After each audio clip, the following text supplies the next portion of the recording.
Today, I'm very happy to welcome an actress, writer, producer, uh, basically from Toronto, Canada, but she's been around the world, Kathryn Aboya. How are you, Kathryn? Thank you very much for joining the live. Thank you for having me. I see you've been traveling in Mexico right now. How is your Spanish right now? Working on it, it's getting. I um, was come from London and France and Italy, so the yeah, language is a little bit mixed trying up. to, yes. For me, learning Spanish was easy because I was in French school, and then the verbs and a lot of stuff is very clear. When I got married to my wife, I start to speak Spanish in a year, but I forget the Italian a little bit. I used to travel to Italy frequently, to Venice Festival and Rome and stuff like that. But I, thank you very much again for joining the live. I want to ask you first, how did you start feeling interested to become a performer? Since the beginning, at a young age? Yes, Very much so. And when I yeah, was little, I asked my mother if I could be an actor, really, and yeah, she said, "Oh no, I wrote a little blurb. It said, 'What do you want to do?'" And yes, I said, "I want to heal the world and become an international corporate lawyer and an actress." yes, That that was maybe when I was 7 years old, I think. So yes.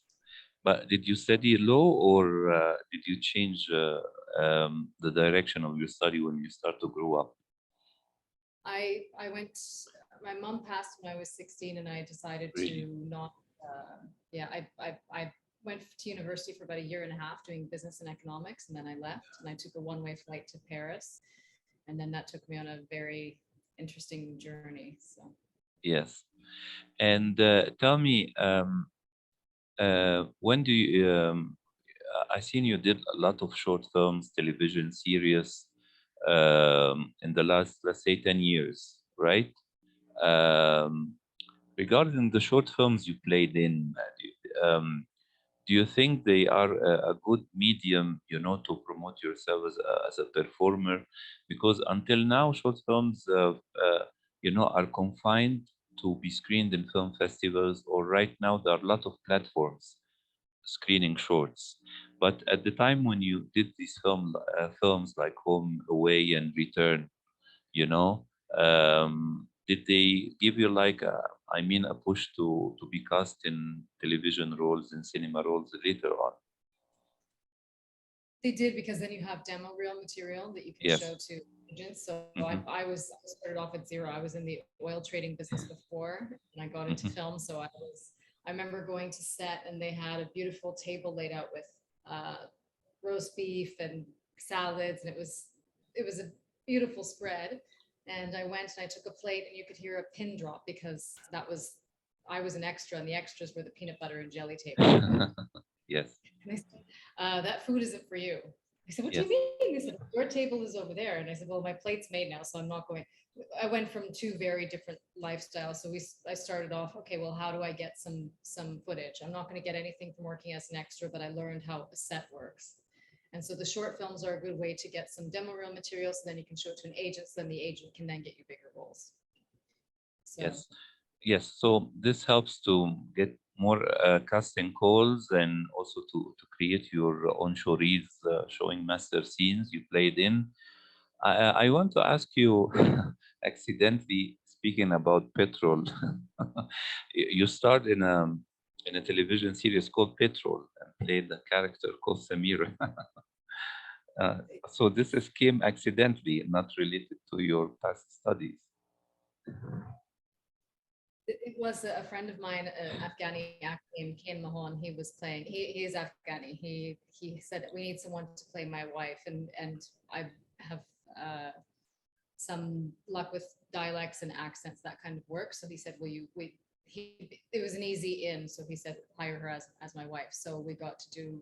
We did one episode, and then the series didn't get renewed, but it was a good. I have some good demo reel footage from it. So. Mm. So you're good in accents. You can play like an American, or like speaking English with Afghani accent? Do you train yourself, or do you use the help of dialogue coach on set? So far, I haven't had a coach provided for me on sets. They've been smaller sets, so I just call friends that are from whichever country I'm auditioning for, and I Yes, sit with them for about 8 hours, and they go through the lines with me, and then I watch their mannerisms. And so my father is Indian, so I yes, get my Indian accent is, we do a lot of joking around with that, of but course. I've auditioned for everything from Russian, Spanish, French, Italian, Israeli, Afghani, Swedish. Bravo. I've auditioned for many, many, many different Mm, characters. So mm. the only way that I do it is I just sit and I listen to the person, and I almost sound like them by the end. Like their tone is the same. So it's more of like a parroting type thing.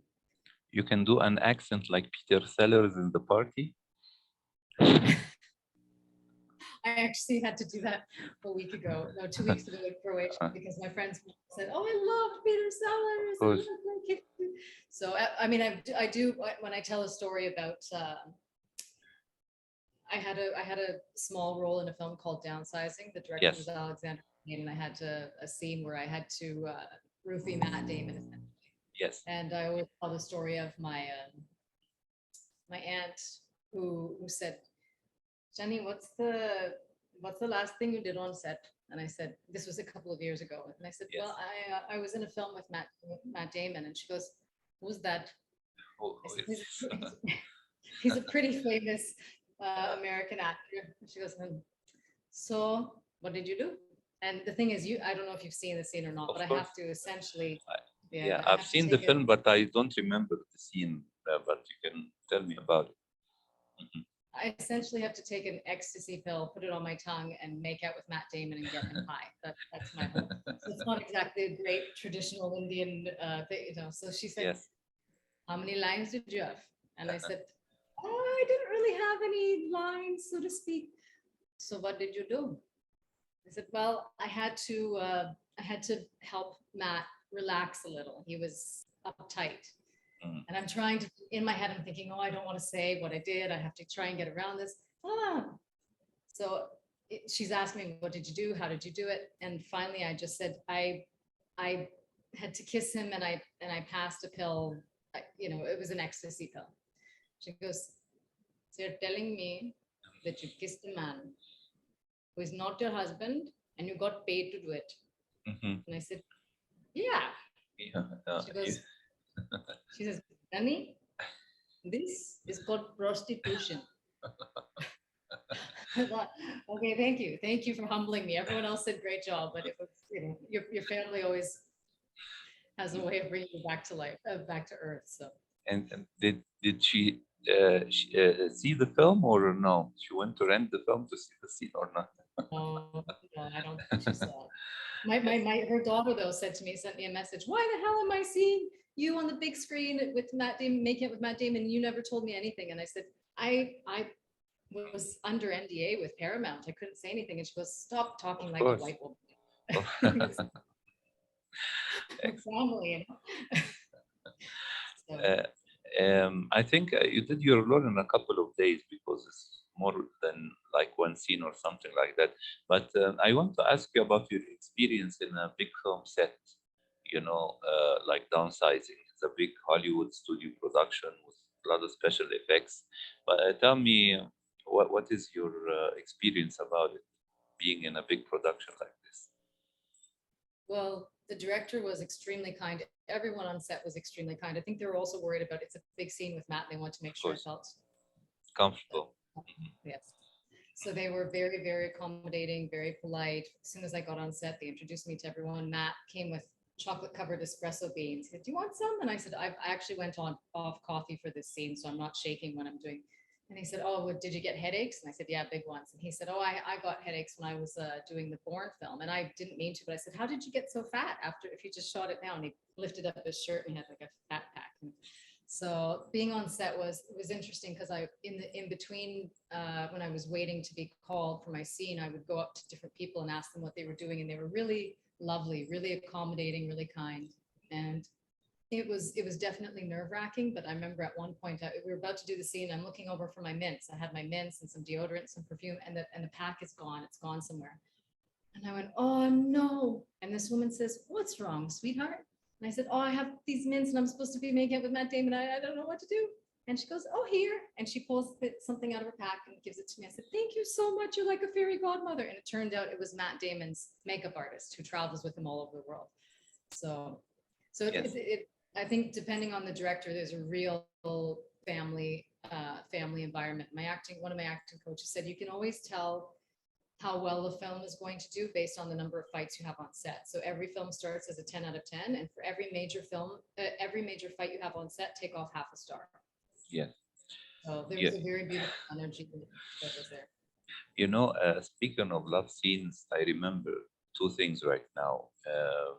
There is an actress, I think maybe Nancy Allen, or she was speaking about her experience, doing a love scene. Like, every day she was doing her role and everything is okay. And then the day of the love scene, every producer, who didn't come on set since the beginning of shooting used to come, at that day. you know. So this is one thing. The other thing, I don't know if you have seen the movie Basic Instinct with Sharon Stone and Michael Douglas. And before the release of the film, at the time we didn't have internet like now, So I used to buy the magazine called Premiere. It had a French edition and an American edition, and they used to do this big coverage on films before the release, And I remember they did like a feature on Basic Instinct, and they were saying how about the love scene between Michael Douglas and Sharon Stone, and how the director Paul Verhoeven used to repeat and uh, give them guidance, do this and do that, no, kiss her more, kiss her less, and stuff like that. And then I at the end they say, well, Michael Douglas was a very gentleman, after the director says cut, he used to cut for Sharon Stone. So I think it's a, very critical experience. It's like they say in the United States, it's part of the job. We have 300 extras around. The camera's right there. We've done it. We did it the first time with we obviously Matt's coverage first. Yes. We did the kiss and just turned the cameras around, and I said, Mr. Payne, I'm sorry, but after having read the script, I think that if this is the scene, that this is the point where his whole life turns around, I think it has to be a more intimate kiss. It has to be more passionate. Yes. And the other people on set kind of look at me like, who is this chick? And yes, he goes, yes. she's right. She's right. Put the cameras back. So we did the scene, and then we're kissing, and he's like, put your hands through his hair, rub your hands through it. So I'm doing that. We're kissing, and it feels like it's forever. And then the DP goes, should we cut? He goes, yeah, cut. So we cut, and then Matt goes, I feel like I was just directed in a porn. Great. Matt Damon is a very good actor, and he did a lot of film related to the Middle East as well. And I like his choices. He likes to change a lot of his choices, between genres as well. But I want to ask you right now, the last 2 years, we had challenges around travel and COVID and everything. I want to ask you, as a performer and you're looking for new role, took some time to rethink about your career and imagine or look for something you would like to achieve in the next coming period? We've been looking, we have a group of really beautiful souls that have come together, producers, directors, investors, writers, actors, musicians, composers. We've all been connected around the world. For some reason, after COVID, during COVID, I ended up traveling more than I had in the past 7 years. Yes. So we're looking to start essentially a new media company where everything is done with unity and sovereignty consciousness, where extras get the same food that the big stars get on set. Yes, big trailers as well, and assistant and exactly. Because there's no difference. Why should we be, everyone should be having high vibrational, beautiful food. We should be Yes. treated with respect and equality. And that's how we all have seen, that's the thing that unites us, this team, is that we want to set a new precedent for how film is made globally. And Yes. we have people from everywhere, all over the world. We meditate each week together, particularly for this film that I'm writing at the moment. That's why I'm here in Ixtapa. We're with my scriptwriter. We're doing a final draft before we deliver it to the director at TIFF. Excellent. So yeah. Yes, yes, best wishes. Yes, TIFF is upcoming in a couple, in a month. I think it's by the end of September, I think early October. Yes. Well, what's happening at the end of the month? I'm saying September? TIFF is coming in this period by the end of September, October. TIFF, Toronto International Film Festival, right? It's coming soon. This year is the 8th to the 18th of September. Yes, it's next month. Great. Tell me, Kathryn, right now, coming from different backgrounds, right now, do you have something you would like to, or an idea you would like to realize, related to your background, your Indian background? Yes. Currently, we're the film that I pitched at Cannes and also Ushi, Yes. story of an Indian goddess of lightning. And Great. Something very nice, spiritual, related to old heritage. Mhm. it is, and also the whole reason that we're doing the film is I wondered how we could activate people globally in a Yes. very fast manner, and film was the first thing that came to mind, because we wanted to entertain them and have them enjoy themselves, but also show them that the electricity and magnetism, lightning and thunder, male, female, yin yang, all of that together, once you're in balance within yourself of those two, the masculine and the feminine, regardless of your gender, that this is when you have a heart that's open.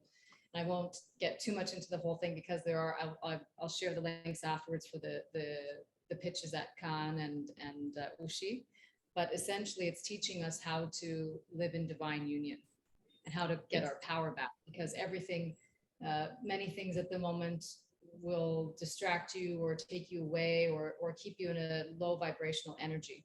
And Yes. what we're trying to do is do the exact opposite to that, and show you just how powerful you truly are and how powerful you've always been. Yes. And I think there's different religions that come into it, but it's more based on spirit, the essence of spirituality and the oneness and the light and the connection we have to each other. And I was actually looking when I was researching you, and I saw that you had been in Cairo and Alexandria.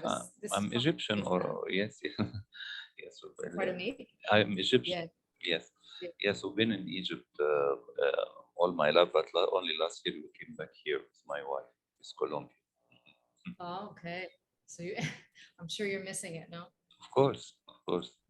My wife loves Egypt as well. Love Egypt and everything. Been on all the north and the south, and in many festivals, and she loves Egypt. I can't imagine anyone that wouldn't. I haven't been yet. I greatly look forward to going there one day. Yes. I hope we can invite you with your next film to Cairo or Alexandria Festival. I would be honored. There are many people in the team who have spent past lives there and have rich history with Egypt, and this is one of the yes. Back to a Future Mankind. Biogeometry. Yes. By Ibrahim Karim. It's Solutions to the Global Environmental Crisis, New Energy Secrets of Ancient Egypt and the Great Pyramid Revealed. And so it's an incredible book.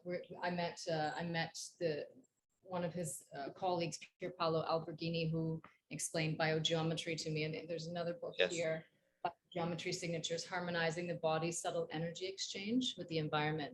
And they're beautiful books that I thought you'd be interested in, because they're based on this ancient technology and this knowledge that the Egyptians had. And they're fascinating reads. And this is woven into the film, even though it's a sci-fi political thriller. Yes. We're weaving this knowledge into the film so that when people watch it, that whether they realize it or not, they're getting these activations, this knowledge. And they're able to go at the end of the film to our website and see how to use it themselves in their day-to-day lives. Yes. I don't know if you are familiar about the knowledge of Tesla experience to generate infinite energy. And I think Tesla used to believe that the Egyptian already generated electricity, you know, and used the pyramids to do so, you know, in the old time. But of course, there was, I think, like a some kind of civilization gap that uh, made us lost of the science discovered by the ancient Egyptians, you know. And we right now humanity tries to rediscover what they know about, especially about geometry, about physics, chemistry, of course, about mummification. It's obvious, you know, people are still studying mummification, and energy, you know, and still as well the temples and the pyramids are quite uh, you know, it's a mistake about the way the Egyptian constructed them until now. You know, there are theories, but you know, but they are not sure how they constructed these temples and the pyramids until now. You know, carrying these big bricks, and you know, and also the location of the pyramids. Since you are in Mexico, also there is a lot of study about the location of pyramids in Mexico and in Egypt, related to the Earth's magnetism as well. So I think I will try to recommend for you a website about sacred geometry of a friend of mine, writer, who used to come to visit the pyramids with intellectuals and Hollywood celebrities like Robert Duvall, you know, used to come to do a visit to the pyramids, you know. You will find interesting her books as well. You know, she lives in New York. Thank you. I would appreciate that. Great. Kathryn, it was a pleasure talking to you. I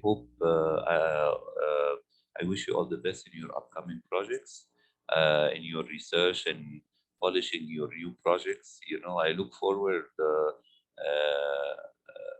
to see your new upcoming films, television series. And if you like to come to Ecuador anytime, you are most welcome. You know, it's a very nice place here. Latin America also has its magic. I think you are discovering it right now, and I look forward to attend the premiere of your next film. Don't forget to invite us. Oh, we'll all be there together. I big hug. I actually wanted to share with you one thing that came to me in a dream from Tesla about 3 years Yes, ago.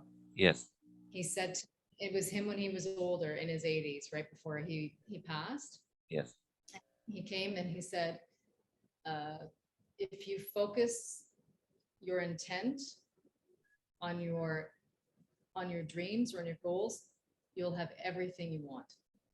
Excellent. Like he just said, focus, just have extreme focus. There's no veering. The focus is the only thing. And then he said it will all come. So I will just show you, I'll give you a little Sure. goodbye view so you can, I can send you the energy of the water. Ah, very beautiful. Isn't it beautiful? Excellent. Yes, very, very nice. This is like a scene, very inspirational. You know, it can overcome any kind of writer's block. Very much so. It was so lovely to meet you. Thank you for your time and energy, and I look forward to meeting you in Of person. course, of course, of course. Wish you all the best in TIFF and your scripts, and we'll keep in touch to know about your new project and your new success. Thank you so much. Thank you, Kathryn. Have a beautiful day. Take care. Same to you. Take care. Ciao. Bye. Bye.